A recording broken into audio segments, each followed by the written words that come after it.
Hello and welcome to the Metaverse. Today we're going to further explore HiveSwap Friendsim. Now before we begin, I have a little quick announcement. So when we get to 40 subscribers on the channel, I was planning on doing a tour of the room kind of thing. Just to show you guys what I got around here, what my setup is like, kind of what's, happening right now. And then after me and my wife move out, I'm going to do another tour video just to show you guys kind of like what changes. Because right now it's kind of cramped where I'm at. A little bit of a corner, and there's just not much room, but I do what I can, so I'd like to show you guys what I got. But now let's go back to the video, shall we? So volume 13 of Fate, Fortune, and Fashion. And then you got the blah blah blah friendship, blah, whatever. So now we're on to Stelsa, after having Bull Deer last time, which was pretty interesting. The fact that she was like kind of a thief, pickpocket-ish kind of person. Very weird. Very soft-spoken, too. But, alright. Let's see what Stelsa is. Something about fashion, apparently, since that's what we're moving on to. Doesn't usually do the music at the beginning. And rain is a new touch. You never actually saw that before. Cool. Okay, so, it turns out, stealing a car was easily one of your better impulse decisions. You've gotten accustomed enough to its weird insides by now that the squishiness doesn't much faze you anymore. It still feels like the warm stomach of some giant creature, but you actually find it kinda comforting. You can just let yourself get enveloped by the seat while the autopilot does its thing. Getting ferried through the streets of Alternia with your feet up on the dash sure beats endlessly pounding the pavement. Yeah. Sometimes you even throw Sarava's stream on your phone if you really want to get a chill vibe going. You're surprised that you haven't been caught yet, dastardly carjacker that you are, but maybe you're a better thief than you always thought. A possible career change to look into when, if, you ever get back to Earth. Yeah, but why not stay here? I mean, you got a lot of friends here. It's a good place. As he just said that, I guess he didn't have that many friends on Earth, so why not just stay in Alternia? It's a dangerous place, I get that, but it's a nice place with a lot of nice people. The downside is that it's a little difficult for you to further your goal of gathering even more friendship from inside of a vehicle, so you'd park the scuttle buggy and exposed yourself to the menaces of the outside world once more. You're in what looks like some sort of residential neighborhood. It isn't as nice as the Blue Blood neighborhoods you've seen, but still nice enough for most of the apartment complexes to have imposing locked front gates and security drones. But of course you can't take a leisurely stroll on Eternia without something terrible happening. You aren't out here for a very long before it starts raining. Shit, damn, and fuck. Alright. You ditched the umbrella Tyrona had given you since it was as heavy as a goddamn club, and now you're super regretting it. Running from shelter is all you can do, or running for, not from. So you made a mad dash for one of the building awnings. I never really seen that word. I know what an awning is, but I never really seen the word spelled out. Alright. Huddling uncomfortably underneath it. The rain doesn't let up. You'll have to move soon. The security drones are beginning to look like they're planning on taking a few shots at you for loitering. You need to make a decision, and fast. Run back to the scuttle buggy, try and get into one of the buildings. Let's try to get to a building. There's no way you're getting into any of these without a passcode. But wait! You think you see someone coming your way. Perhaps they'll be your knight in shining armor. There she is, Stelsa. So what you're telling me is that my apartment is cancelled? Appointment. Did I just say apartment? Is that what it said? I need to check that. I need to make sure I said the right thing here. It was appointment. I'm stupid. I don't know why I said apartment. It made no sense when I said it. It's like you can't cancel an apartment. That's not how that works. Stupid. Anyway. You're still some distance away, but she's looking right at you. You point at yourself questioningly. Okay. Thinking she might be talking to you, but then you realize she's wearing a Bluetooth headset. Jeremy used to be so on the ball. Remember the time he gave me a full-pronged, beautifully procedure right after that high blood ripped his arm off? Whoa. But now he can't bounce back from one little thresher and the abdominal sausages? What happened? That boy is losing his touch. Looks like she's coming back from a jog. If the running shorts are anything to go by. If she's at all bothered by the acid glancing off her skin, sending dozens of little firecracker sparkles into their wake, she isn't showing it. She seems much more preoccupied by the harried conversations he's having on the phone. Most importantly, she's power walking to the entrance of this building, which must mean she lives here. This is your chance. You shuffle along under the awning, pressing yourself close to the side of the building, bug-like. You sort of wish she'd encountered you earlier when you were dodging rain from like a rad action hero. Now you just look sort of cowardly and pathetic. Especially compared to her. She's striding along like absolutely nothing is gonna get in the way of whatever business she's got going on, let alone a few paltry explosions. Actually, she's so focused on her call that she didn't notice you until you're standing right next to her. Such an inconvenience. You can fully expect that I will be taking my business elsewhere from now on. What do we have here? She transitions from hanging up the call to talking to you so quickly that it makes her head spin. Take this down. Strange little hornless creature parked in front of my home, very puny and scared looking. Ouch. I mean, I get where she's coming from. I am kind of like that, yeah. Can only be the alien everyone has been talking about. Such an opportunity can't go to waste, now can it? You're confused again, looking around to see who she might be talking to. But there's nobody else here. Maybe she's dictating notes to her phone? Look at you. We can't have you wandering around outside like this, darling, can we? Aren't you ravishing? Do me the name. Aren't you ravishing? Do give me the name of your stylist. So good to meet you. Here's my card. The name Stelsa says yet. Autorizer. Yeah. In training for the Alternian Empire. Nice to meet you. Let's walk and talk. It's like no commas or nothing. It's like just all blurted out at once. She's got a very interesting quirk, and I still kind of don't really know what it is. Even though the fact that everything's caps. Is she like yelling everything? I don't know. You didn't realize that borrowed hoodie was that impressive of a look, but okay. She produces a business card with one hand and inputs some numbers into a panel with the other. You take the card. It's a struggle to process what she's saying, respond to her questions, and introduce yourself. All while experiencing the verbal equivalent of getting hit by a truck. Oh boy. How is it possible to talk so fast without taking a breath? Oh, is that what I was supposed to be doing? Sorry. It's a good thing they kinda tell me, but yeah. You can barely get a word in edgewise. So she talks fast. And apparently loud? I guess that's still what the caps are for? Oh, and she's gone. Stelsa continues chattering away as she steps inside and waits for you to follow her into the apartment building's elevator. You do. Cool. I like the transitions that they're doing now. It's a lot better. So tell me, do you run any business on planet? If you do, I would like to be more than happy to offer my services. They are very efficient and affordable, I can assure you. There we go. That worked. But it's a little hard to understand, so I think I'll slow it down. All your legal and financial documents will be checked over in no time. I'll make sure everything is running at tip-top shape. I'm so happy to have run into you. Ever since Zizi told me... Zizi? Who the heck is Zizi? Told me she met you, I've been asking her to introduce me. Apparently, I met her. Who the heck is Zizi? It's so very important for a professional to continue growing her network, especially intergalactically, don't you agree? She's still busying herself with her phone while talking to you, texting on a tiny keypad. The name ZZ doesn't ring any bells. That's what I thought too. You flip through the Rolodex in your brain, trying to remember. Have you really made so many friends that you're beginning to forget their names? You're a little impressed with yourself. Why?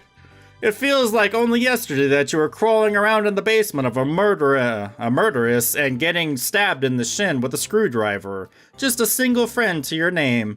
Good times. You've come so far since then. It brings a single sentimental tear to your eye. Wait, Stelsa's own name finally starts to register. You've heard it before. This is Tyzia's mate sprite, so she must be talking about Tyzia's. Murderous, stabbing, very fascinating stuff, I'm sure. Yes, I'm referring to my darling Tyzia's, of course. Oh. You're at the door to her hive. She unlocks it, letting you both in. Come in, come in. Welcome to says yet. I'm gonna have trouble with that. Make yourself at home. Can I get you anything? Water, grub cake, my rate sheet? Your rate sheet? I would love to continue our chat while I am a little less sweaty. Also, acid wreaks absolute havoc on the skin. You know how it is. I'll just jump into the ablation trap for a minute. Please excuse me, won't be long back in 2 shakes of a quack beast's gastric evacuation pillow. Oh my god, what's up with these words? It's kind of hard to talk in her speak, because there is no pauses, there is no nothing. You gotta just go and go. God. Actually, you won't know how it is, considering that a bucket load of acid falling on you would leave you either very injured or very dead, and she's already gone. Yep. You're a little relieved. It's not that Stelsa isn't friendly. She's plenty friendly. She just approaches friendship in a way that makes you feel a little like a line on her to-do list that she's in a hurry to check off. Or, well, she seems like she wants you as some sort of work contact, not a friend, but that's okay. You've worn many hats in the pursuit of friendship. Clown cultist, yeah. Impromptu shoosh papper, murder accomplice, yeah, that's happened. Business associate is one of the tamer ones in the list. Tamer, yeah, I didn't do much in that one. Now that you no longer have to keep up with her mile-a-minute conversation, you take a proper look around her hive. You're not sure what's more perturbing, the sheer amount of pink that she's accosting your eyeballs, or the fact that everything in is painstakingly organized that's making you a little uncomfortable. It's like you merely standing here is disturbing the careful order of the room. Her shelves are crammed full of books, all neatly arranged according to topic, with each topic displayed on a little label on each shelf. She also has a lot of posters featuring motivational slogans underneath striking nature photography. The only normal looking spot in the hive was the coffee table with a mishmash of personal belongings piled on top of it. Books, papers, a jacket. You think that might be a mug? None of these items strike you as being particularly Stelsa's style. The overall effect is that of very pink, very neat office cubicle. You almost feel like you should start chugging mediocre coffee and complaining about how much you hate Mondays. So sorry to have kept you waiting. There you are. Stelsa reemerges, her hair wrapped in a towel. Well, it's been a blast getting to know you. We should get lunch sometime. Keep the conversation going. I'll pencil you in, darling. But for now, I have a bit of dilemma to deal with. That sounds worryingly like a dismissal. You sneak a glance at the schedule on her bulletin board. It's a blaze of color, with barely any free slots. You don't want to be penciled in. You have no idea when she might be available next, and you need her sweet friendship now. Hold up, it does not sound right. Sweet friendship, okay. Maybe whatever problem she has, it has something you can help with. Unless you're a ludicrously talented beautician, I think not. My usual place bumped me off their list, and right before a very important meeting, too. A girl has to look her best for these things to really knock their socks off. If I want to make arrangements at another saloon, I shall have to move fast, no time to waste. Why not use the extra time to do more prep for the meeting? Who needs a beautician when you're around? Oh yeah, gotta go with that one. That seems like fun. You have absolutely no professional beauty experience, but Sarava did give you that crash course in crafting great looks. Stelsa is probably after a vibe that's a little less moisture wave, but you're sure you can whip something up. You tell her that you'll help her get ready instead, right here in her hive. Oh, how nice of you! I've never had a house call before. Let's do this. Oh, this is gonna suck. She leads you into the next room, rubbing her hair dry as she goes. There's a recuperacoon in one corner and a vanity in the other, with an array of poofies? Puffies? I have no idea how to say that one. Poofies, I guess. Brushes and other mysterious implements spread out on its surface. Some of them are disturbingly pointy. Oh well, you're sure you'll be able to figure out what they're all for once you start using them. Oh, I'm sorry, Stelsa, this might not go good. Stelsa takes a seat in the chair in front of the vanity, folding her hands primly in her lap. So, darling, what do you think we should do first? It's all up to you. Not this again. Why are you always making all the decisions around here? Yeah, that's kind of pointed on me to make decisions, but yeah, why has he gotta always make the decisions? Somebody else help me out here. What you wouldn't give to be able to foist your own life's choices, foist? Yeah, I guess that's what I was making sure I said that right. Your own life choices off on random people you've just met. It would be refreshing. Polish horns or style hair? Style that hair. The first order of business should be drying Stelsa's hair. You pick up a funnel-shaped doohickey that looks like it might be a hairdryer, fumbling around for a button. There isn't one, but you manage to turn it on by giving it a good squeeze. Oh, isn't that an interesting hairdryer? Okay. The mouth of the funnel opens up wide, emitting a hot blast of air along with a hoarse animal yell. Oh god. You think you might actually see teeth inside? Oh my god. Just don't think about it too much. That's the best you could do when it comes to literally any Alternian gadget. Thankfully, the noise soon fades to a low hum. Here, use this. Stelsa passes you a piece of thorny bramble. It looks painful, but you begin brushing Stelsa's hair, she sighs happily. Interesting being in this position for once. When Tyzia is over, usually I am the one doing this. You try to imagine Tyzia letting someone give her a sweet do. Even when it's her girlfriend in question, you have a hard time picturing it. Stelsa laughs. She has a surprisingly pretty musical laugh. No. My dear Zizi isn't one for involved beauty rituals. She usually doesn't let me do more than just brush it, but it still is relaxing. Sliding the brush through Stelsa's hair is pretty relaxing. You allow yourself to zen out for a moment before shaking yourself out of it, casting around for something to talk about. That's what good hairdressers do, right? Strike up casual conversation? True. Your eyes fall off of an open book sitting on the table. It's the only object there that doesn't have anything to do with hair care or beauty, so it stands out like a sore thumb. Just like the items on the coffee table, it's strewed too haphazardly to look like it belongs to Stelsa. You think you see some of the tabs Tyzia was using on the notes for her group project. And if you look even closer, you think you catch the words revolt and history in the page header. Right. As Tyzia's matesprite, Stelsa probably has big plans for dismantling the system from the inside too, after she becomes an auditor. You remark that you think it's really cool what she and Tyzia are doing. It might be scary to stick it to the man like that, but someone has to do it. Okay, it's not exactly like conversation, but talking to Tyzia about this had been so enlightening, if sad, and you'd really bonded over it. Maybe you'll be around to bond with Stelsa the same way. But Stelsa only looks confused. Oh boy. Then her eyes flick down to the book, just for a second, before she reaches out, smartly snaps it shut, and squirrels it away in one of the drawers. The sound of the drawer slamming makes you jump, and you narrowly avoid pulling Stelsa's hair.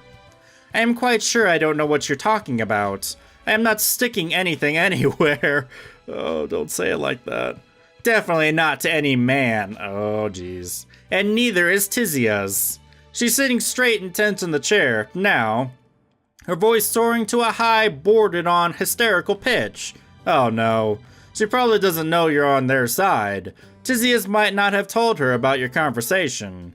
It's okay. You're not going to tell anyone. You're sworn to secrecy. But Stelsa averts her eyes, a stubborn set to her chin. Again, I have no idea what you're talking about, not a single clue.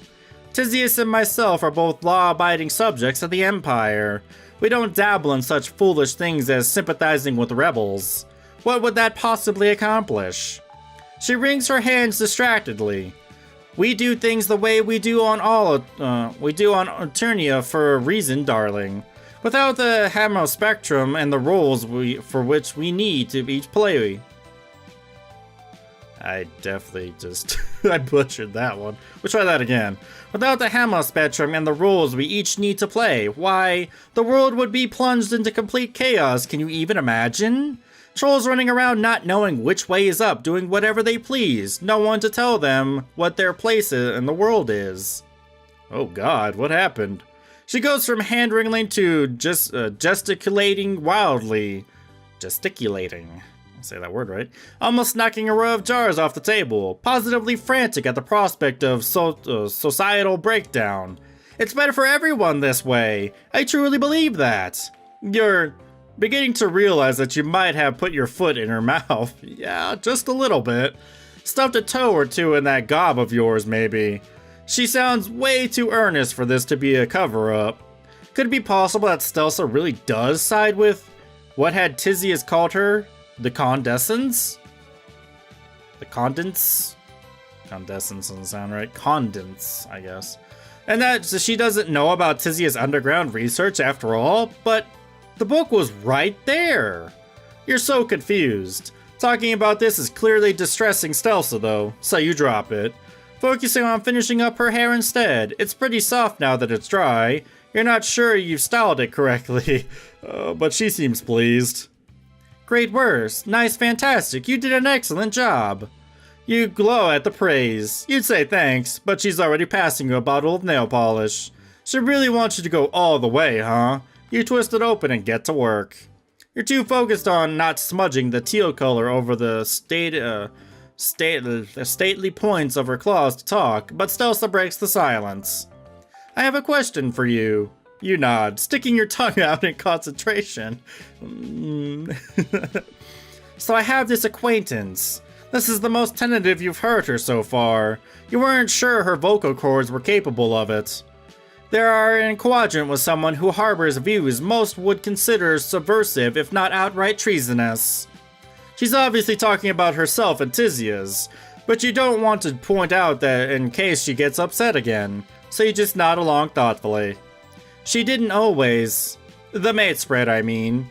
It would blow over at some point that she just might be going through a difficult phase, but in the meantime she could get into oh so much trouble. Stelsa's lower lip wobbles like she's about to cry. You chew on the inside of your cheek, trying to figure out what to say. Talking to Tyzia very much did not leave you with the impression that it was a phase. She sounded pretty serious.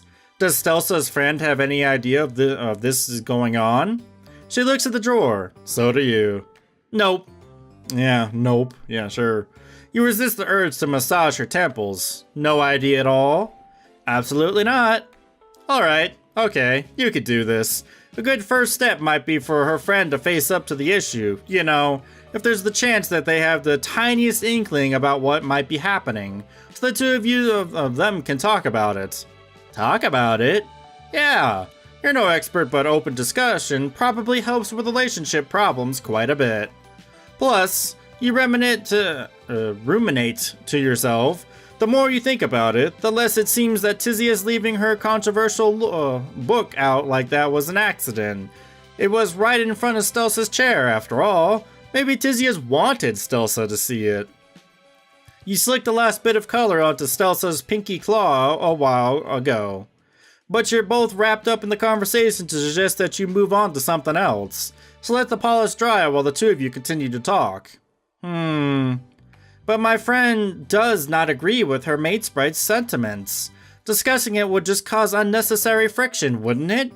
Maybe, but even so, addressing the issue is probably better than pretending it isn't there. Besides, quadramates can, coexist regardless of differing beliefs, right? Yeah, you don't sound convincing even to yourself. Oh boy, but the platitudes seem to comfort Stelsa somewhat. Jeez, what's wrong with me? Now I can't seem to read at all. Probably all the reading. Maybe you're right. Carefully, mindful of her just dried nails, she wipes a few of her tears, much to your horror. What was that the wrong thing to say? Was that the wrong thing to say? But then you notice that she's smiling. I have not spoken about that to anyone before now. Telling you about it was truly a load off my bellow sac cavity. I am certain my friend will be grateful, as well as I shall relay your advice accordingly as soon as I can.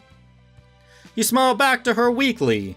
You haven't been able to relate to very much when it comes to Alternian life, but boy can you relate to relationship drama, and trolls sure seem to have plenty of it. You hope everything turns out alright, for her friend. Since her voice is all sniffly and her eyelashes still wet, you retrieve a frilly box of hand tissues and hold it out to her, hoping that will help. She pulls out a few and blows her nose for them with a sad honking noise. I should finish getting ready.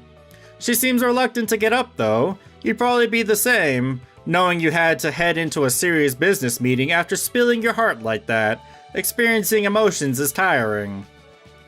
Eventually though, Stelsa mutters up enough energy to get to her feet. Much to your surprise, instead of immediately rushing off to complete her next pre-meeting task, she pulls you into a tight hug. Thank you, you're a real friend. And there it is. Not colleague, not potential client, but that wonderful friendship word. I was about to say something really weird there. Yay! Friends forever! Oh, I did it! Awesome. So what would have happened if I had done the nail or the horns? Would it have still turned out the same way? I'm gonna find that out after I go through the other endings. We'll see. So go to Stelsa, then fast forward, and let's run back to the scuttle buggy. It's parked a ways way down the street, but if you run fast enough, you might be able to make it. You abandon the security of metal awning, launching yourself back into the minor apocalypse that is regular Alternian weather. You shouldn't be able to guess how this was going to go. The raindrops are too dense for you to successfully dodge them all, and your delicate human body isn't built to withstand nuclear-ass rain. You probably would have been better luck with the security drones. Oh no! Well, that didn't work. I died. I literally died that time. Wow. That never really happened before. I may have gotten like seriously injured or something, but I never like flat out died. Wow. Alright. Well, let's go with the other one now. Now I'm probably just gonna get rejected, so that'll be fun.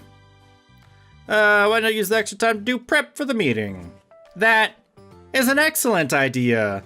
I visited this potential client's establishment a wipe ago. What the heck is a wipe? Is that like a week? I don't know. But it was a quick one and I could do well to cast my gander bulbs around the place properly. It's pretty much in the bag, but this meeting is the clincher and there's no way I can flub it. Flub it. That's a great word. I like that one. Flub it. Having Ramil Namak, I guess, as a client would be too good for a Cluckbee's plum in my pan lid for me to chuck the opportunity in the load capper. God, can you stop that? Ramil, you totally know her. How about that? Yes, I would hope you did, darling. She's only been splashed all over the papers lately with that stunt of hers. Buying out her competitor like that, I've never heard that the likes of it before. She's flitting around her hive as she speaks, nipping into what you assume is her bedroom to blow her hair dry before shuffling some papers into a handbag. There she is. You tell her as best you can, feeling a bit like a pet cat underfoot who's threatening to trip her at every turn. Maintaining a career as successful yet relatively avant-garde artist is very different to assuming ownership of and managing a museum, and yet she has made it work. Whoa, sounds like Ramil has been busy since the last time you saw her. You clarify that Ramil is a friend of yours, actually. Stelsa stops in her tracks. Really?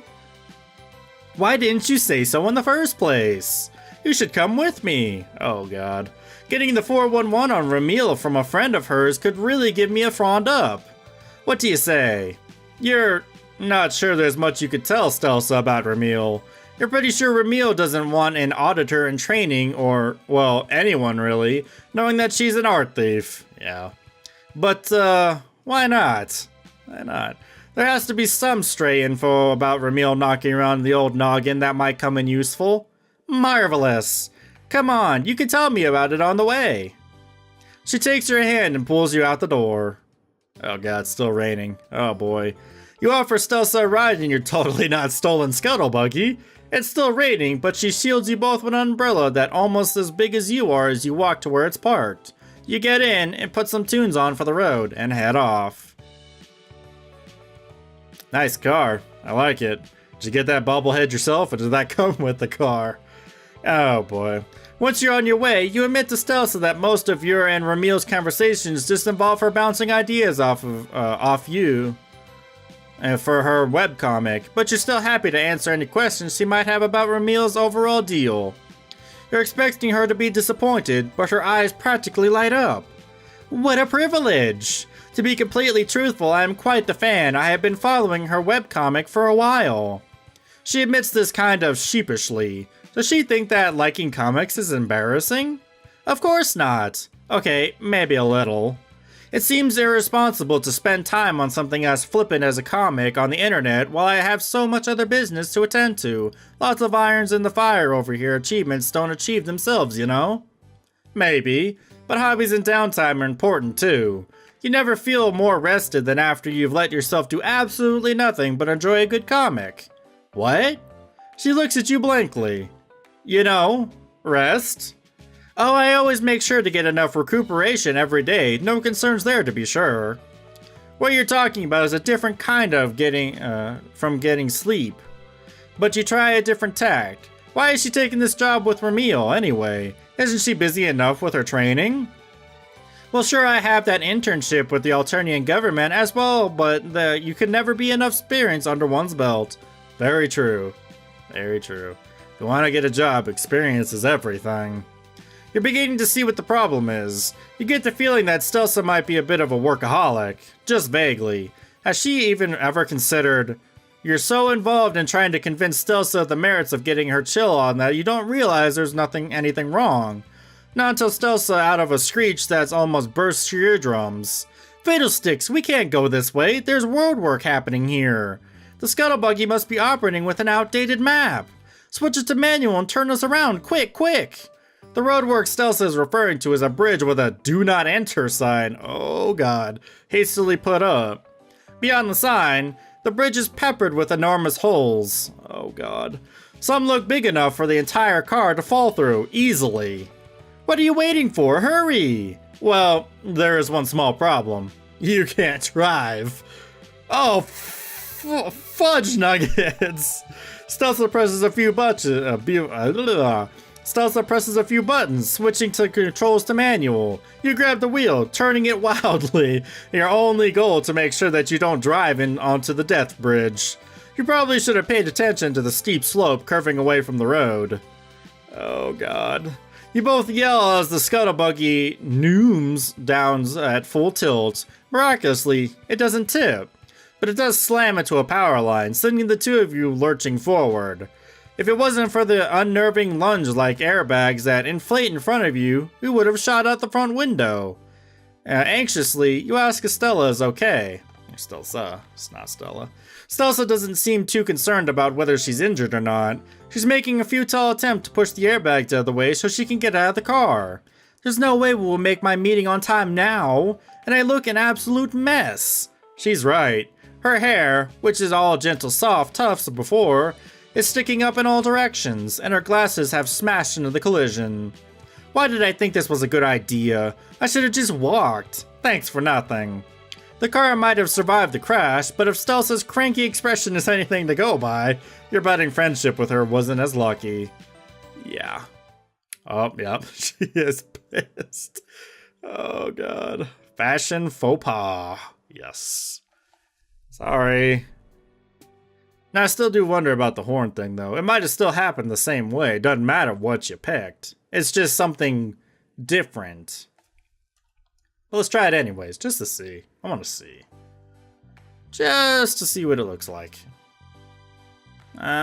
Beautician. So we're gonna polish horns. You pick up a velvety piece of cloth, bringing it up to Stelsa's head. There's only one thing this can be for, right? Wait, what are you going to do with that? Polish her horns to an impressive sheen, of course. They'll be positively gleaming by the time you're done with them. She grabs your wrist with one hand before you can do so. She's deceptively strong, holding you in such an iron grip that you can't move your arm at all. You'd been low-key admiring her toned arms earlier. Oh god. But now you know for sure that the rack of hot pink dumbbells in the living room aren't just for show. Instead of looking pleased with that you're proposed to do, she looks uneasy, possibly even a little embarrassed. Polish my, You barely get a glimpse of her discomfited expression before she's gracing you with another friendly smile, albeit a bit of a stranded one. You know, I think I'm having second thoughts. It's reasonable to expect that an alien like you would know the first thing about troll grooming habits. My mistake, I should have accounted for such cultural differences. But it's quite alright, I shall figure something else out. Is it just you, or was there a pointed pause before cultural differences? She's getting up again. Wait, what's happening? You thought you two were going to bond over a sweet makeover session, but she's pushing you back into the main area of her hive, pretty forcibly too. Thank you for offering your help, dear. So very kind of you, but I'll manage. Great to meet you, just wonderful. Call me, take care. Have a nice life. Toodles, goodbye. Oh, wow. She shoots you another lovely yet very cleverly fake smile and shoves you out the door. You'll be able to wait for the rain just fine in this hallway, but being sprawled on your ass on Stelsa's welcome mat, all by your lonesome, just isn't the same as hanging out with a new friend. Oh, so that's oh, yeah, that's what I thought too. Oh, game over. Apparently polishing horns is, very intimate, I guess? So I guess that's why, okay. So I guess there was a third bad ending. Good to know I chose, doing the hair was a good idea. Oops. But, yeah, that was, interesting. Alrighty then. Wow. That's good to know about Stelsa. So I guess that she's Tyzia's mate sprite. Good to know. We were gonna go see Ramil, but I guess Ramil didn't happen. Yeah. Meeting old friends is cool. I like doing that. That's a pretty cool thing when they do that, though. When you get to meet the old people you've met before. I mean, you know, seeing our data, which is from Volume 1, is a very long time ago. Then I met Diamond, which I think was Volume... I think he was Volume 1, but maybe he was Volume 2. I get him confused if he's Volume 1 or 2. Yeah, he is Volume 1. Okay, I had to make sure. So, yeah, meeting two people from Volume 1, which is like way back ago, that's pretty cool, though. I like doing that. You know, because you get back their personality that you haven't seen in a very long time. But, anyways, I guess we'll have to wait for 2 more weeks till they come out with the next volume, since that's what they seem to be doing. So, thank you guys for joining me for this adventure. I'll see you guys for the next adventure. Bye.